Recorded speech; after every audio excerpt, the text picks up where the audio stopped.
On est venu dans la salle et au cours de 10 heures, on a trouvé que tout le monde était sur place. Donc quand on est venu, vraiment on avait les obligations de respecter le règlement et les textes de l'ONCAV, comme ils l'ont dit. Donc quand on est venu, on a trouvé que la salle était pleine. On est venu, on a demandé au président, donc voilà. Donc est-ce que tout le monde est là? Ils ont dit que tout le monde est présent. Donc il fallait faire la vérification d'abord comme le prévoient les textes. C'est comme ça que j'ai fait évacuer difficilement d'ailleurs la salle. Donc il y a des gosses qui n'ont pas voulu sortir, des délégués qui n'ont pas voulu sortir. Mais bon, j'ai dit que c'était pour respecter le règlement. Ensuite, j'ai évacué la salle, tout le monde. Et ensuite, j'ai fait la vérification des mandats de tous les délégués. Donc j'ai fait le rappel des zones par zone et tous les délégués sont entrés dans la salle.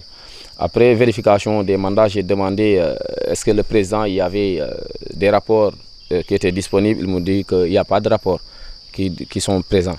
Alors, donc, comme les textes l'ont disent, quand il y a une carence de rapport, donc vous pouvez procéder directement à la vérification des mandats et l'installation du comité directeur.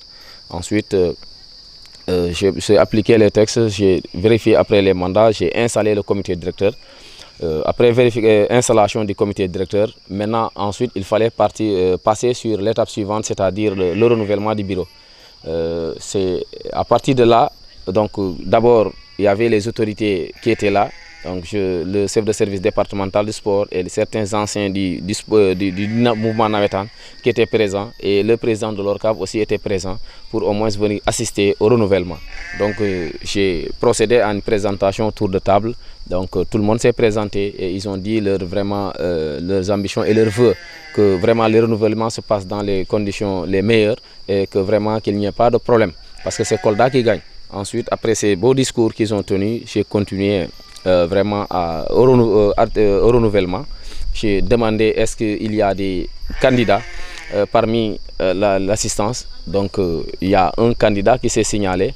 Donc les autres, ils ont demandé à amender l'ordre du jour.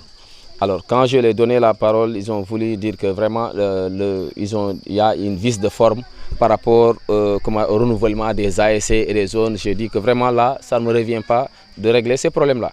Moi, je viens seulement, on m'a donné les délégués qui sont délégués au niveau de l'ODECAV, qui viennent des zones pour présenter l'ODECAV.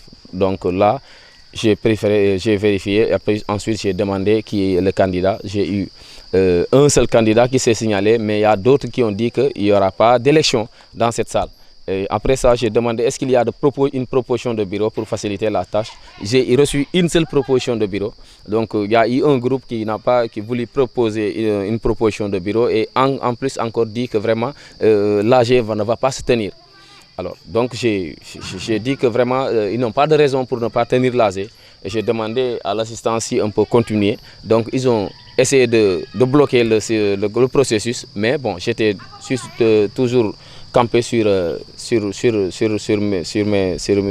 principes, donc de respecter les règlements et d'aller au renouvellement. Donc ensuite, j'ai demandé rapidement à la salle, est-ce qu'il y a des gens qui sont pour vraiment la proposition de bureau. Donc il y avait Ibrahim Attal qui était proposé comme président et parmi dans d'autres membres du bureau. Donc la majorité de ceux qui étaient là-bas ont levé la main et ils ont acclamé donc le bureau. Ensuite, vraiment, j'ai demandé, comme il n'y avait pas une autre candidature, et là, je me suis tenu à cette candidature-là pour dire que vraiment, en tout cas, nous, ce qu'on a reçu, c'est une seule candidature, une seule proposition de bureau. Et la majorité a voté pour ce bureau-là. Et donc, on a validé simplement le bureau pour dire que Ibrahim Attal est élu président de l'ODECAV de Kolda. Bon, moi, je suis délégué par l'ORCAV pour venir superviser juste vraiment le renouvellement de ce que nous avons vu et de ce que nous avons assisté. Donc nous avons eu une proposition de bureau. Nous avons eu la présence d'un seul candidat, c'est-à-dire c'est Ibrahim Attal. Donc la majorité aussi, je persiste et je signe que la majorité dans la salle, ils ont levé la main et ils ont acclamé Ibrahim Attal étant le président de l'ODECAV. Et ensuite, bon, comme il n'y avait pas une autre candidature, et les autres disaient qu'eux, ils n'ont pas de candidat, mais il n'y aura pas d'élection. Donc là, vraiment, on n'y pouvait rien, c'est de valider le bureau qu'on avait et que la majorité a acclamé. C'est comme ça que ça s'est passé.